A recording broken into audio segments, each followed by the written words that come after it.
안녕하세요. 어째 전체적으로 의자가 이렇게 가 있는 것 같네요.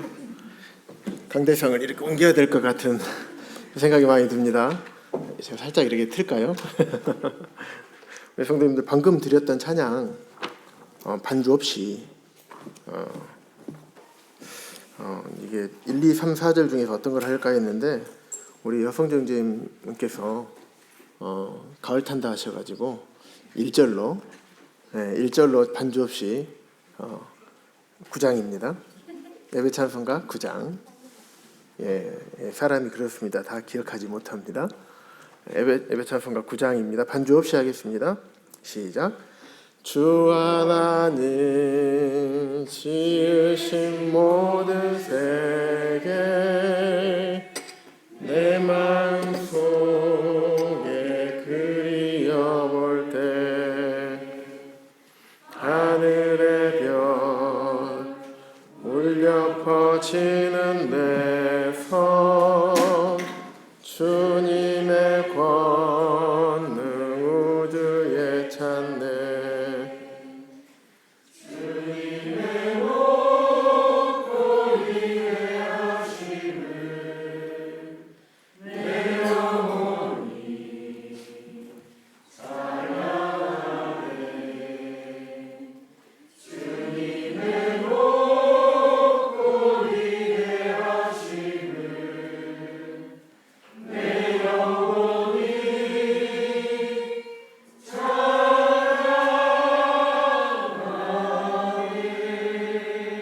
네, 참 찬양의 가사가 자음이 되시죠. 자, 가사 때문에 제가 찬양을 불러보라는 얘기를 한 것은 아니고요. 자, 방금 전에 반주할 때하고 반주하지 않을 때하고 뭐가 달라진지 아십니까? 후렴구에서 주님의 높고 위대하심을 내 영혼이 찬양하네. 첫 번째. 악보는 어떻게 되냐면 내 영혼이 찬양하네 이렇게 가거든요. 반주 있을 때는 그렇게 하셨어요. 반주 없으니까 옛날 습관대로 지난 주일날 했던 것처럼 찬양하네 이렇게 뒤에 있는 마지막처럼 그렇게 부르셨어요. 자, 그리고 마지막에 내 영혼이 찬양하네 이렇게 가야 돼요. 찬이 짧아요. 반박인데 찬양 이렇게 길어졌어요. 반주할 때는 그러지 않으셨거든요. 무슨 얘기를 하고 싶은 거냐면 우리가 기존에 알던 습관대로 내가 원했던 기존에 우리 교회가 했던 대로 그냥 이렇게 부르는 것보다는 반주에 맞춰서 다시 찬양을 불러보니까 그게 아니었네? 악보가 원래 그렇게 부르라는 악보가 아니었네? 이걸 알게 되니까 반주 따라서 올바른 악보대로 이제 가잖아요. 찬양을 드리는 것처럼. 우리가 하나님의 말씀에서 이제 집사라는 이제 직분에 대해서 공부를 하고 있는데 기존에 있던 부분들이 우리는 너무 익숙하다 보니까 이게 젖어 있어요. 그래서 익숙한 것에서 바꾸려고 하지 않은 경향이 있고 특별히 신경을 또 잘 안 쓰려는, 왜냐하면 익숙한 것에 사람이 편하거든요. 바꾸려고 하면 뭔가가 잘못된 것 같고 막 새로워지는 것 같고 이거 혹시 잘못된 거 아닌가? 이런 생각도 들고 바꾸려고 하면 귀찮기도 하고 또 바뀐 것에 적응해야 되니까 또 어렵고. 하지만 우리가 지금 공부하고 있는 것은 하나님의 말씀이잖아요. 그래서 기존의 집사에 대해서나 또 오늘 나누게 될 집사의 아내에 대해서나 기존에는 그렇게 하지 않았다 하더라도 이제는 우리가 말씀을 배우고 알게 됐으니까 이제는 익숙하더라도 그건 일단 좀 버리고 말씀에 배운 대로 성경에 기록된 대로 앞으로 동국교회 해나갔으면 좋겠다. 이 말씀을 드리려고 장황하게 찬양까지 드려봤습니다. 오늘은 7장 아내들입니다. 그래서 디모데전서 지금 3장부터 해가지고 8, 9, 10, 11장까지 해서 쭉 해오고 있는 거죠. 그래서 오늘은 디모데전서 3장 11절 한 구절 가지고 이제 이야기를 나눌 거예요. 거기에 이와 같이 여자들도 라는 표현이 있죠. 디모데전 3장 11절에 보시면 여자들도 이와 같이 하면서 네 가지의 자격 조건이 나옵니다. 8절부터 9절까지는 집사에 대한 5가지 자격 조건을 우리가 살펴보았죠. 그리고 10절에서는 시험하고 그리고 위임하는 부분에 대해서 살펴보았고요. 오늘은 11절, 이 여자들이 무엇을 의미하는가, 일반적인 교회 안에 있는 자매님들만을 얘기하는가, 아니면 여기에 기록된 대로 여자 집사인가, 아니면 여집사인가, 아니면 직분을 갖지 않고 열심히 최선을 다해서 일하시는 분들인가, 아니면 우리가 분별하고 있는 대로, 또 책에서 알렉산더 스트라우크 형제가 분별하고 계신 대로 집사의 아내들을 의미하는 것인가, 이런 부분들에 대해서 쭉 살펴보게 될 것입니다. 그리고 나서 여성에 대한, 집사의 아내들에 대한 자격 조건 4가지 살펴보게 될 예정입니다. 보시면 128쪽 밑에서 한 5번째 줄 보시면, 우리 그쪽부터 쭉 읽어보시면요, 교회 안에 우리 자매님들의 역할이 어떻습니까? 우리 동북교회는 자매님들 역할이 풍성하게, 여러 은사적으로 여러 부서에서 풍성하게 잘 섬기고 섬길 수 있도록 교회가 제공을 하고 있나요? 또 그리고 그런 사역들을, 자매님들의 사역들을 인정하고 있나요? 우리가 이런 부분들을 스스로 생각을 해볼 수가 있을 것입니다. 자매님들은 제사장인가요? 아닌가요? 왕 같은 제사장인가요? 아닌가요? 우리 자매님들? 제사장 맞죠? 네, 맞습니다. 그래서 예배 드릴 때 예배를 함께 드릴 수 있는 거예요. 하지만 공적인 자리이기 때문에 우리가 아멘으로 소리내서 감사를 드리진 못하지만 아멘으로 화답하면서 감사를 드리는 거잖아요. 예배를 드리는 거잖아요. 그러면 형제님들 죄송하지만 오늘은 아내들에 대해서 많이 나와 있기 때문에 제가 이쪽을 주로 보고 이야기를 하도록 하겠습니다. 우리 자매님들은 은사가 어떻습니까? 은사들을 잘 활용하고 계신가요? 자기의 은사를 잘 알고 계시는 분 혹시 계십니까? 손 안 드셔도 됩니다. 생각해 보시기 바랍니다. 대부분의 자매님들이 나는 무조건 섬김의 은사야, 봉사의 은사야, 혹시 이렇게 생각하지 않으십니까? 성령께서 각 사람들에게 은사는 선물로 나눠주셨죠. 그럼 그 안에도 형제님들의 은사가 다양한 것처럼 자매님들에게도 은사가 다양합니다. 그렇다고 한다면 자매님들은 어떻게 이 은사에 대해서 어떤 자세와 마음가짐이 있어야 될까요? 성령님께서 나눠주신 거기 때문에 내가 받은 은사에 대해서 영적인 책임이 자매님들에게도 있는 거예요. 영적인 책임이 있으면 우리 어떻게 해야 될까요? 은사를 알기 위해서 노력하고 기도하고 노력하고, 기도할 뿐만 아니라 기도한다는 것은 실제적으로 제가 그걸 한다는 거죠. 실제적으로 교회 안에서 여러 분야에서 섬겨가면서 나의 은사를 자매님들도 분별할 하는 노력이 필요할 것입니다. 은사가 분별이 됐으면 그 은사를 잘 활용해야 되는 의무와 책임이 우리 자매님들에게도 있는 것입니다. 자매님들 가르침의 은사 있으면 내가 가르쳐도 되나 이런 혹시 고민 걱정하지 않으십니까? 가르치셔도 됩니다. 공적으로 형제님들까지 계시는 데서 그런 건 안 되지만은 자매님들 소그룹을 교제한다거나 개인적으로 교제한다거나 이런 부분들이 성경의 지도서에도 기록이 되어 있죠. 지도서 2장에도. 그래서 지역교회 사역, 또 여기 보면 맨 마지막 제줄에 세계 복음화의 필수적인 역할, 자매님들의 역할이 굉장히 중요하다는 것입니다. 이거 말씀드리려고 제가 말씀을 드리는 거예요. 그래서 우리 자매님들 영적인 책임이 있다라는 것을 생각하시고, 교회에서 섬김의 영역, 나는 봉사하는 것이 자매님들의 역할만이 아니라 더 많은 복음도 전하셔야 되고, 때로는 가르치기도 하셔야 되고, 권유하고 위로하는 기도 하셔야 되고, 구제도 하셔야 되고, 기도하는 은사들, 기도하는 은사가 믿음의 은사죠. 기도로 씨름하는 기도도 하셔야 되고, 다양한 은사들이 자매님에게도 존재합니다.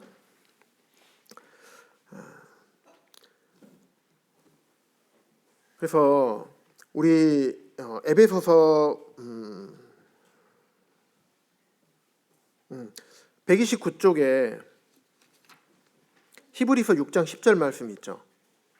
그래서 하나님은 불의하지 아니하사 너희 행위와 그의 이름을 위하여 나타낸 사랑으로 이미 성도를 섬긴 것과 또 이제도 이미 섬겼던 것, 또 지금도 섬기고 있는 것을 하나님은 잊지 않으신다. 우리 자매님들이 직분이 있건 없건 그게 중요한 게 아니죠. 하나님께서 내게 맡겨주시고 보여주신 사역들과 은사를 통해 사역들을 잘 감당하고 성도를 섬기고 교회를 세우는 것, 옛날에 하셨던 것뿐만 아니라 지금도 하고 있고 또 앞으로 섬길 것에 대해서 하나님은 잊어버리지 않으신다라고 말씀을 합니다. 에베소서 밑에 그 따옴표, 큰 따옴표 있는 거 거기 보시면 성경은 모든 그리스도인 여성들에게 봉사의 일을 하게 하며 그리스도의 몸을 세우는 일에 적극적으로 참여하도록 지시하고 있다. 자매님들 역할이 굉장히 넓습니다.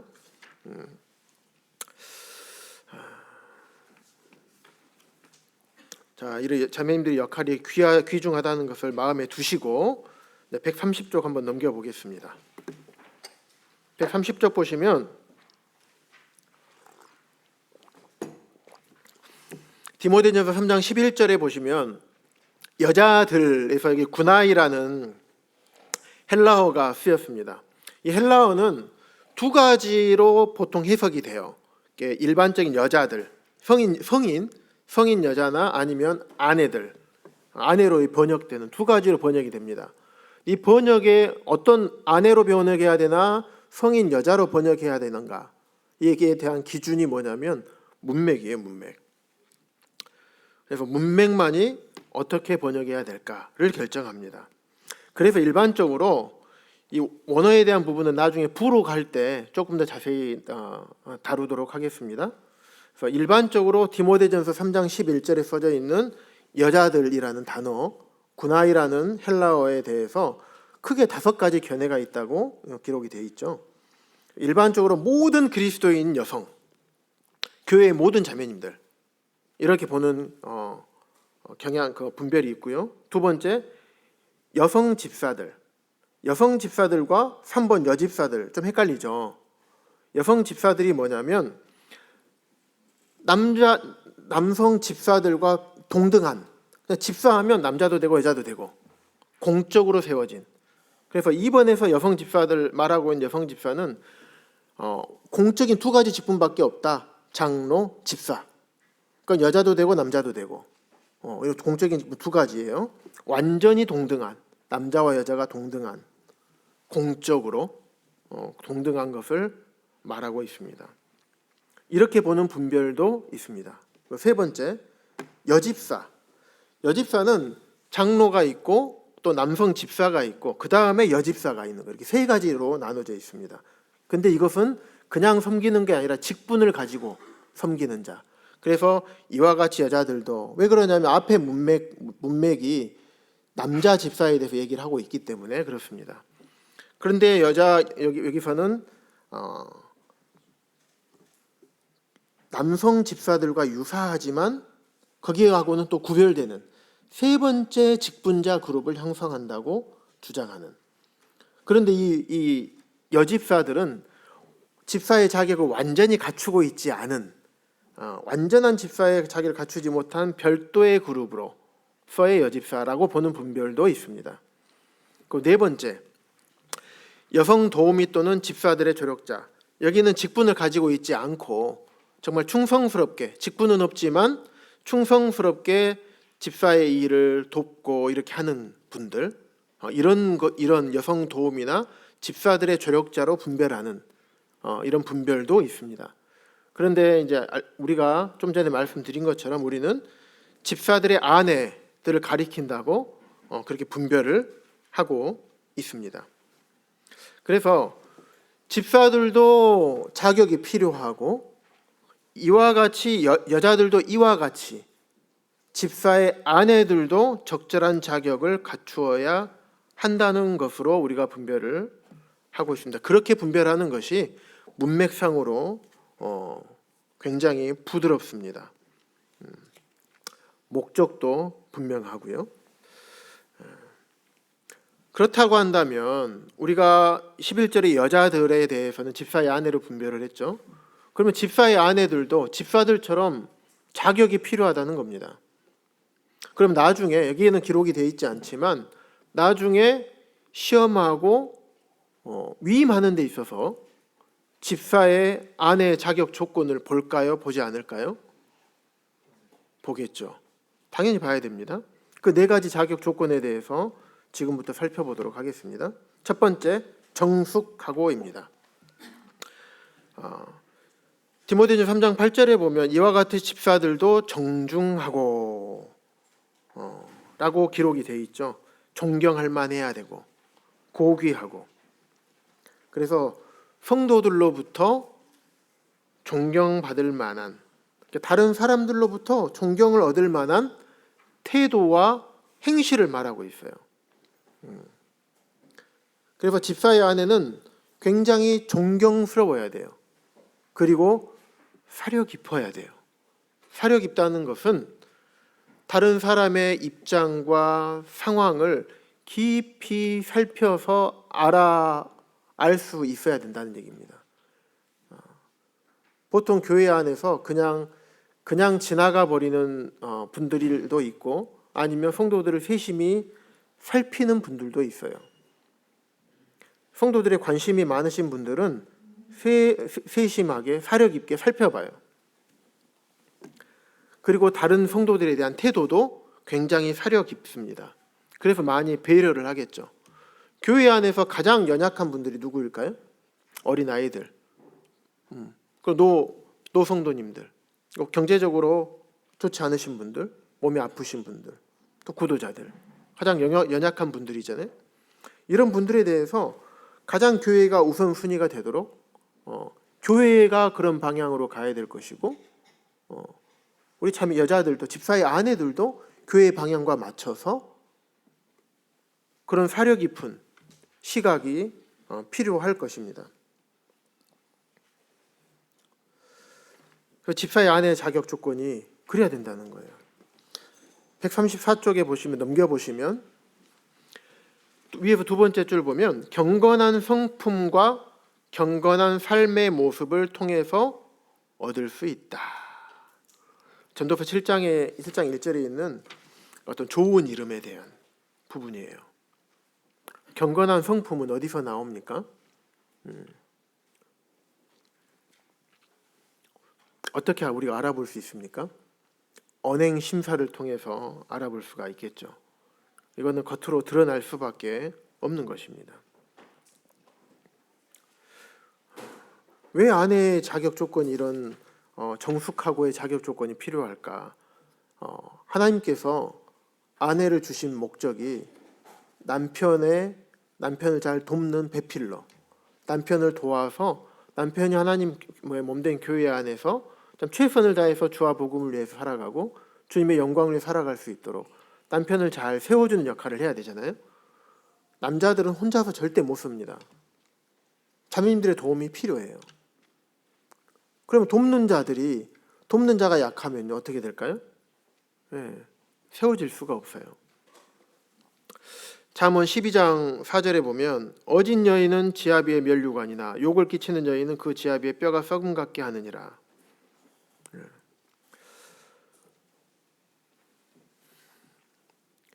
아내들은 남편의 사역에 굉장히 큰 영향을 미칩니다. 그래서 훌륭한 아내들은요, 형제님이 좀 영적으로 조금 이랬다 저랬다 죄송합니다. 이런 표현을 써서 죄송합니다. 영적으로 조금 이렇게 다운됐다가 올라갔다가, 그리고 더 성장할 수 있는데 그냥 자기가 이만큼만 딱 선을 그어놔요. 그래서 나는 이 정도만 더 하게 되면 내가 피곤해. 내 시간을 들여야 되고 내 물질을 더 드려야 되고 내 열정을 더 드려야 돼. 그런데 나는 거기 이 정도만 드릴 거야. 그리고 나머지 시간은 나를 위해서 이제 쓰는. 그렇게 되면 어떻게 돼요? 거기밖에 안 되겠죠?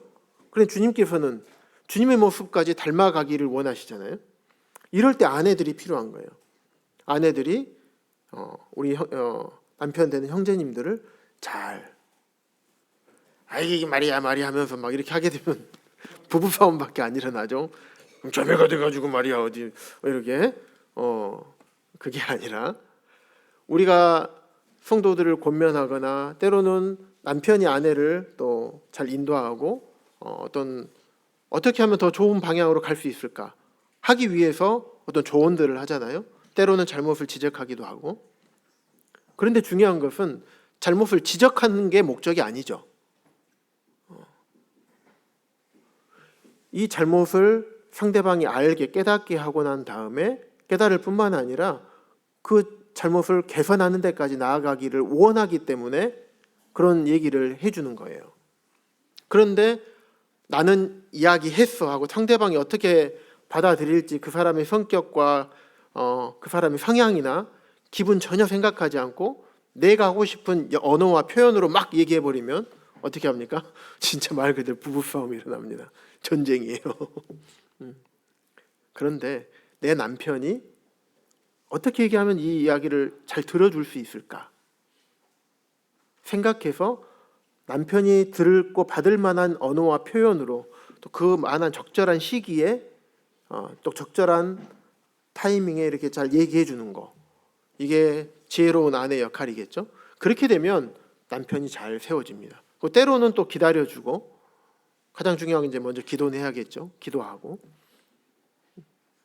이런 게 필요합니다. 실제적으로 형제님이 조금 영적으로 조금 이렇게 부족할지라도 자매님이 훌륭한 자매님이 그 역할을 잘 감당하면요 지역교회 장로로 세워집니다. 그런 경우들을 제가 지금 보고 있어요. 반면에 형제님은 훌륭했어요. 그런데 아내 된 자매님이 좀 어려움을 겪으면요 훌륭한 형제님의 어떤 사역이 내리막길을 걸어요. 그리고 저 밑바닥으로 추락해요. 이런 경우도 봤습니다. 그래서 아내의 역할이 굉장히 중요합니다. 뭐 이런 말도 있잖아요. 세상을 움직이는 거는 남자지만 그 남자를 움직이는 거는 여자다. 이런 얘기 해도 되는지 모르겠습니다. 그만큼 아내의 역할이 중요하다. 그래서 아내가 정숙해야 된다. 집사의 아내가. 그래서 134쪽에 큰 따옴표 보시면 경건한 아내는 집사인 남편의 명성을 크게 높일 것이다. 아내는 남편이 그리스도와 같은 성품을 개발하는 일과 교회 안에서 남편이 하는 사역에 가장 큰 영향을 미칠 수밖에 없다. 그럴 수밖에 없습니다. 실제적으로 그렇습니다. 이론이 아닙니다. 그 다음 두 번째, 모함하지 아니하며. 모함하다는 얘기를 사전적인 의미로 이제 한국 국어사전에 찾아보니까 나쁜 꾀를 써서 곤경에 빠뜨리는 거. 나쁜 꾀를 쓰는 거예요. 모함하는 것은 사실이 아닌 것을 사실인 것처럼 이야기해서 어렵게 만드는 거예요. 사람을 어렵게 만드는 거. 135쪽에 보면 모함하는 자에 해당하는 헬라어 한번 봐볼까요?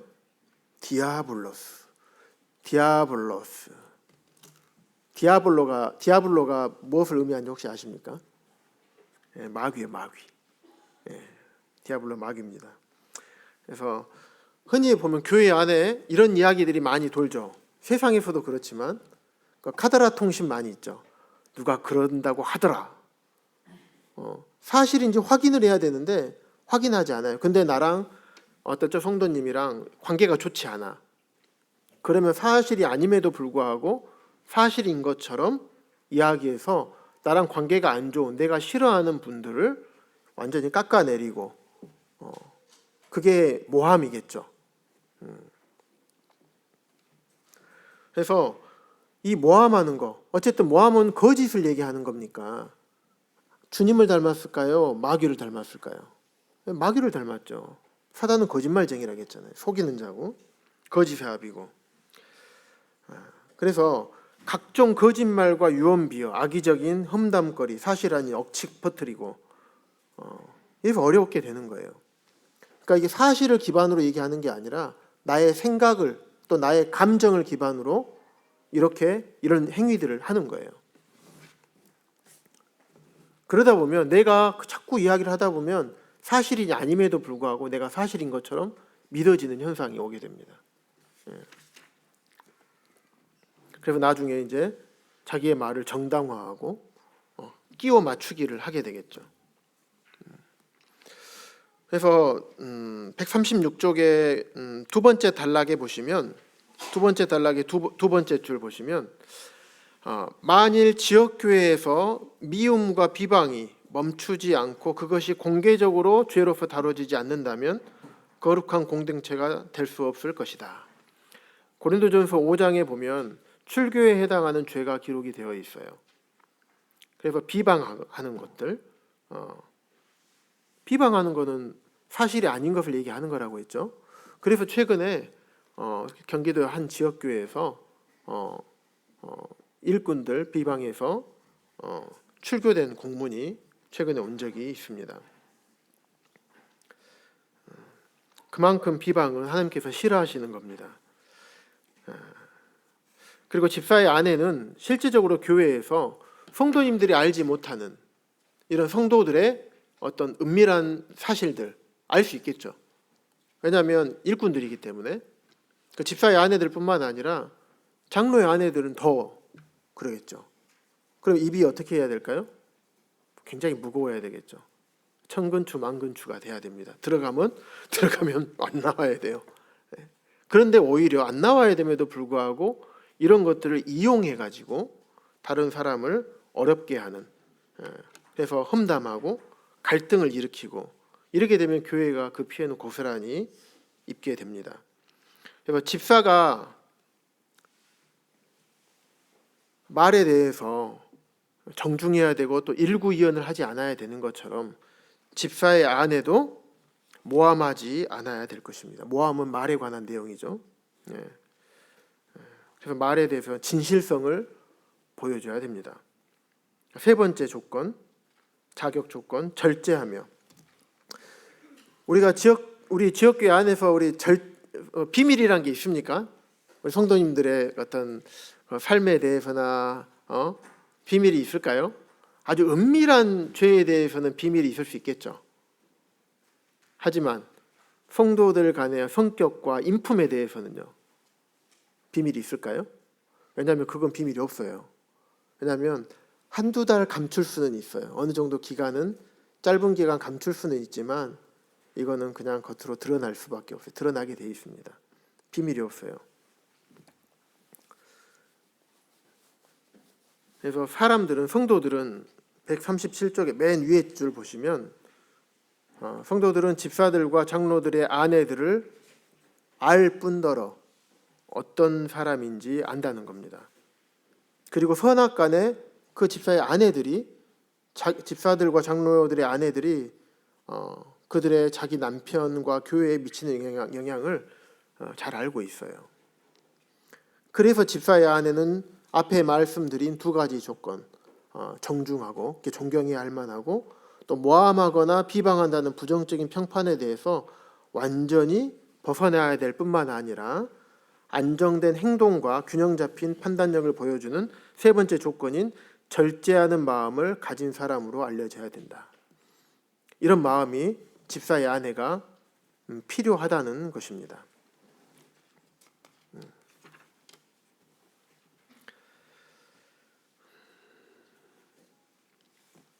그래서 절제의 한 부분에서 있어서도 집사의 아내들은 말의 절제도 굉장히 중요합니다.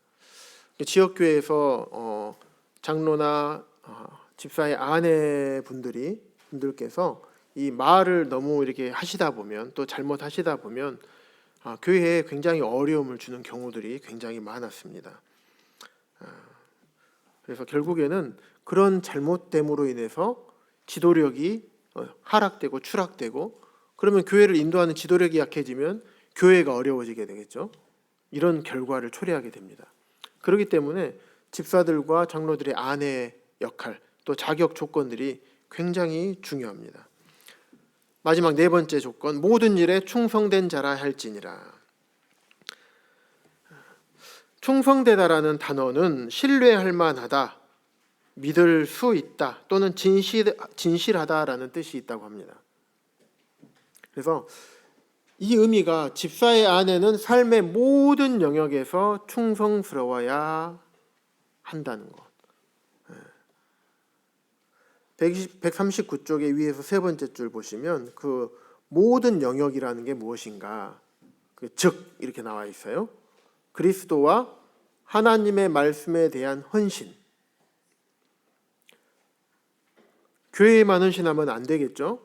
가족에 대한 의무도 충실히 해야 됩니다. 그리고 이웃에게 그리스도를 증거하는 일, 복음을 전하는 일에도 마찬가지고요. 또 모든 인간관계에 있어서도 어려워지는, 꺼리는 인간관계를 만들면 안 되고 원만한 대인관계를 만들 수 있어야 됩니다. 그리고 교회 식구들에 대한 책임, 성도들을 잘 집사로서, 집사의 아내로서 잘 돌아봐야 되는 이런 책임에 있어서도 충성스러워야 합니다. 일꾼들은 그런 것 같아요. 이 책임감 때문에 책임감이 때로는 좋아요. 책임감이 없으면 저의 삶을 절제하지 못할 겁니다. 이 책임감, 이게 책임감이요, 단순히 의무감은 아니에요. 왜냐하면 우리가 주님을 섬기면서 교회 안에서 주님 섬기고 헌신하고 봉사하잖아요. 연보도 하시고. 그런데 이게 의무감에서 하진 않으시잖아요. 하지만 주님을 사랑하지만 거기에 따라오는 이런 책임감, 일꾼으로서 책임감이 굉장히 쉽지가 않습니다. 그러는 것처럼 집사들도 그런 책임이 있는 것처럼 집사의 아내도 그런 책임이 필요합니다. 모든 일에 충성해야 될 책임. 그래서 이렇게 집사들과 집사의 아내들에 대해서 성경적인 자격 조건을 사도 바울이 기록해 놓으셨죠. 그 얘기는 집사 직분을 사도 바울이 얼마나, 또 주님께서 이 집사의 직분을 얼마나 중요하게 여기신다는 것을 우리가 미루어 볼 수가 있습니다. 그래서 계속 말씀을 드리지만 집사에 대해서는 장로들도 가벼이 하찮게 여겨서는 안 될 것입니다. 성도님들도 마찬가지겠죠. 그리고 직분을 맡은 집사와 또 집사의 아내들, 그분들도 정말 고귀하고 하나님께서 귀한 직분이라는 것을, 맡기신 귀한 직분이라는 것을 알면서 최선을 다해서 직분을 맡기신 주님의 말씀에 순종해서 그 사역들을 감당을 해야 될 것입니다. 그래서 오늘은 집사의 아내들에 대해서 이상으로 요약을 마치도록 하겠습니다. 지금부터 쉐어링하는 시간을 갖겠습니다. 어떤 형제님이 그러더라고요. 오늘은 자매님들이 쉐어링 하나요? 이래 형제님?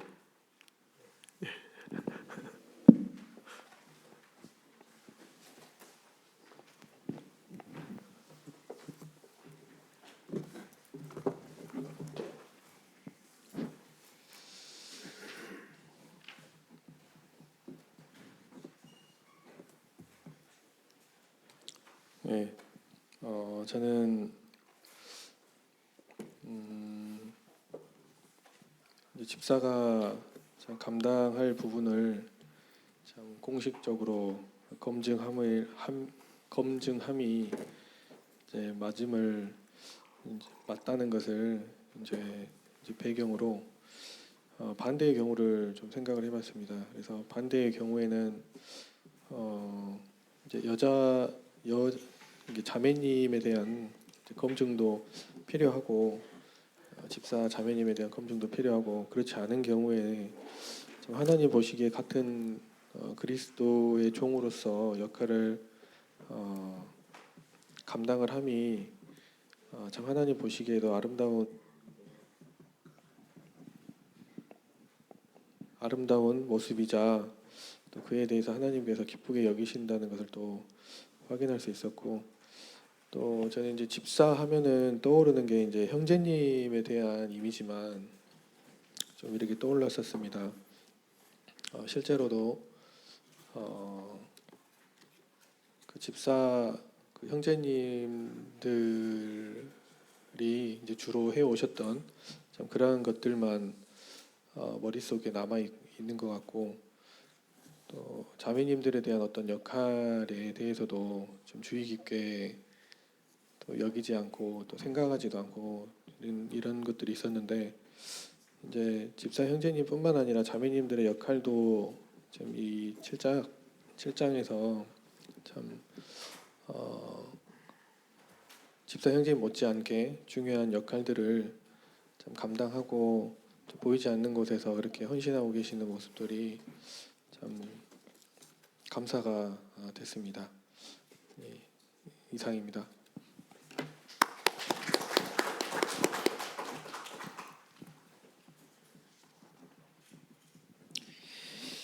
저는 이 아내들이라는 제목에서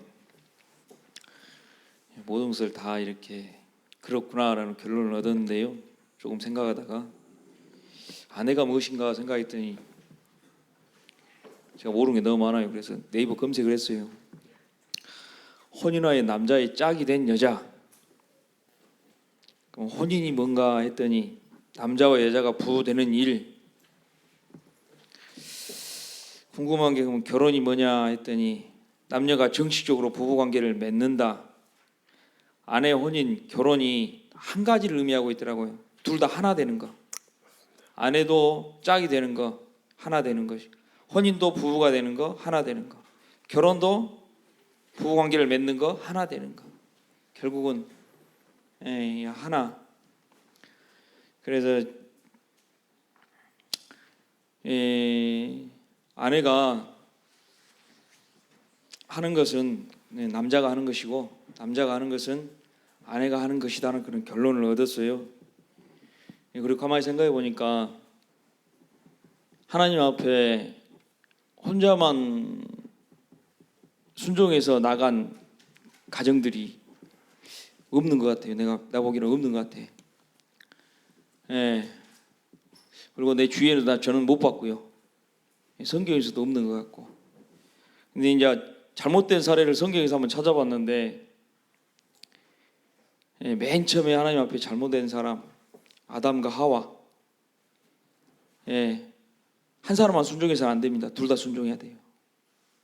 그 다음에 지금 세상이 난리죠. 이스라엘이 전쟁이 막 나고 막 그들을 전쟁에 내몬 사람들, 장본이 두 사람 있죠.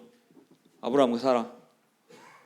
하나님 말씀에 순종했으면 오늘날 이스라엘이 저렇게 전쟁을 치르지 않을 수도 있었을 것인데라는 그런 생각을 하게 됩니다. 혼자만 잘해서 안 돼요. 둘 다 잘해야지. 그래서 정말로 집사의 아내들이 중요하구나.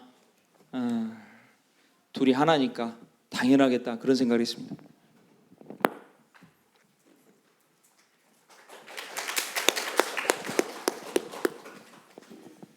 여기에서 아내들 있을 때 5가지 견해들이 있는데, 저도 5번째 집사의 아내의 분별을 저도 지지합니다.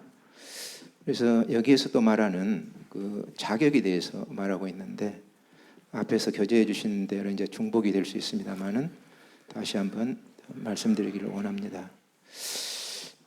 자격이 있어서 정숙하고, 이 부분 집사의 아내는 다른 사람으로부터 태도나 행실에 있어서 존경을 얻을 만한 사람이다. 존경을 얻는다고 하는 것이 무엇인가? 그것은 경건한 성품과 삶의 모습을 지닌다. 그렇다면 경건이 무엇인가? 최종적으로 경건이 무엇인가 할 때 주 예수님의 성품과 모습을 닮은 사람이다. 이렇게 말하고 싶습니다. 그다음에 이제 2번째는 모함하지 아니하며 그랬는데, 교재에 나와 있는 대로 이 모함이라는 단어는 마귀를 뜻하는 디아볼로스와 같은 단어입니다. 그래서 모함한다고 하는 것은 마귀로부터 오는 것이고, 모함은 말로서 된 것이잖아요. 모함 말로서. 그래서 집사의 아내는 말에 있어서 진실성, 정직성이 있어야 된다고 하는 것이죠. 그 다음에 3번째, 절제하며. 이 부분에 있어서 말과 행동에 있어서 신중하고 균형적인 사고를 하는 사람이다. 페이지 158쪽에 있습니다.